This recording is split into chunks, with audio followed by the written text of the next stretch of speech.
இயேசுவில் அன்பார்ந்தவர்களே, எதற்கு முதலிடம்? நமது வாழ்க்கையில் எதற்கு முக்கியத்துவத்தையும் முதலிடத்தையும் நாம் கொடுக்கின்றோம் என்பதை கடவுள் அழகாக தெளிவுபடுத்துகிறார். ஓய்வு நாள் சட்டத்தை மீறுகிறார்கள் என்று ஒரு குற்றப்பழியை ஆண்டவர் மீது முழுமையாக சுமத்துகிறார்கள்.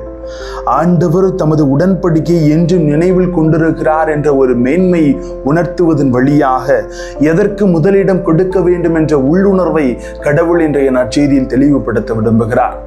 வார்த்தையோடு பயணித்து அறிந்து கொள்வோம் வாங்க. Praise the Lord. இயேசுவுக்கே புகழ், இயேசுவுக்கே நன்றி. இறைவனின் அருட்கரமும் அருளாசிரும் உங்களோடும் உங்கள் குடும்பத்தோடும் முழுமையாக தங்கிட உங்களை நான் வாழ்த்துகிறேன். அன்பிலினியவர்களை, யாவே கடவுள் இஸ்ரேல் மக்களுக்கு சாபத் என்னும் ஓய்வு நாளை அளித்தார்.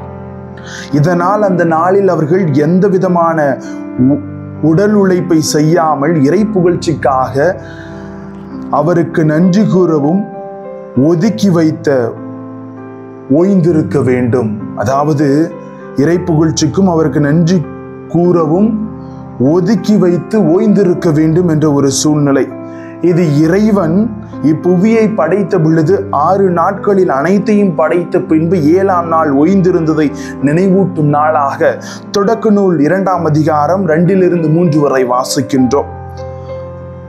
அந்த வாரத்தில் யூதர்கள் வாரத்தின் 7ஆம் நாள், அதாவது வெள்ளிக்கிழமை சூரிய அஸ்தமனத்திலிருந்து சனிக்கிழமை சூரிய அஸ்தமனம் வரையிலும் ஓய்வு நாளாக அனுசரிக்கப்பட்டது. சில பண்டிகை நாள்களும் ஓய்வு நாள்களாக அனுசரித்தார்கள். ஆலயத்தின் குருத்துவ சேவைகளை தவிர வேறு எந்த ஒரு பணிகளும் யாரும் செய்ய மாட்டார்கள். மற்றும் 7ஆம் நாள் 50ஆம் ஆண்டுகள் ஓய்வு நாள் மற்றும் யூபிலி ஆண்டுகளாக அனுசரிக்கப்பட்டது. அப்பொழுது அவர்கள் நிலத்திற்கு ஓய்வு அளிப்பதோடு மட்டுமில்லாமல் அவ்வாண்டுகளில் கடன் கொடுத்தவர்கள் அதை தள்ளுபடி செய்தனர். அக்காலத்து ஓய்வு நாள் சட்டங்கள் நியாயமானதாக இருந்தன.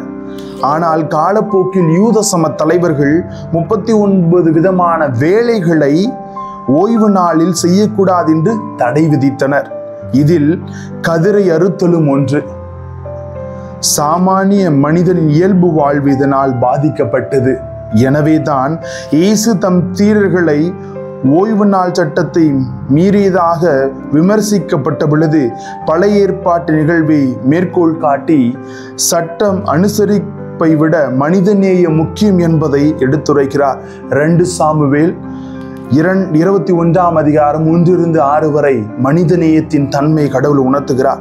சட்டம் மக்களை விடுவிக்கவும் மக்கள் வாழ்வில் ஒளியேற்றி அவர்களுக்கு விழிப்புணர்வு தருவதற்கு தானே தவிர மக்களின் மீது பாரத்தை சுமத்தி அவர்களை கட்டி போடுவதற்கு அல்ல என்பதை அவர்களுக்கு தெளிவாக எடுத்து கூறுகிறார்.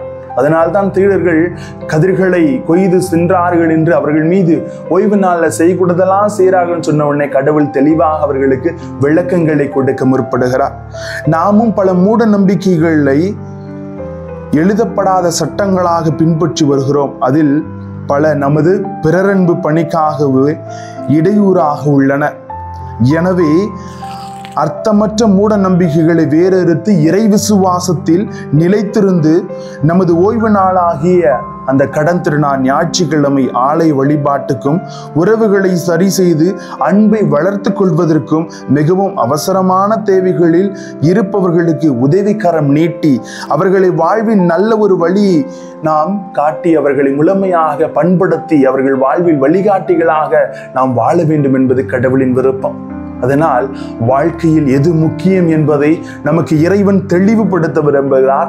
எதற்கு நாம் அது வாழ்விலை முதலிடம் கொடுக்க வேண்டும் என்று அறிவுரை தருகிறார்.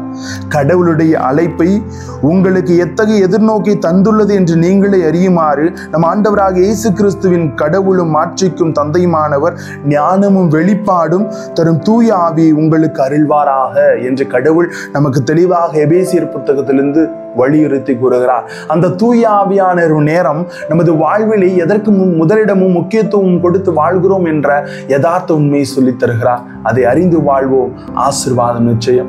ஜெபிப்போமா? அன்பே இறைவா, சில பல மூட நம்பிக்கைகளை எங்களிடமிருந்து எடுத்து உன்னதமான எங்கள் வாழ்வில் யதார்த்தங்களை அறிந்து முதன்மையான இடம் உமது வார்த்தைக்கும் உமது செய்கைகளுக்கும் நாங்கள் கொடுத்து எங்கள் வாழ்வில் பயணம் செய்ய எங்களோடு தங்கும் ஆண்டவரே. Praise the Lord.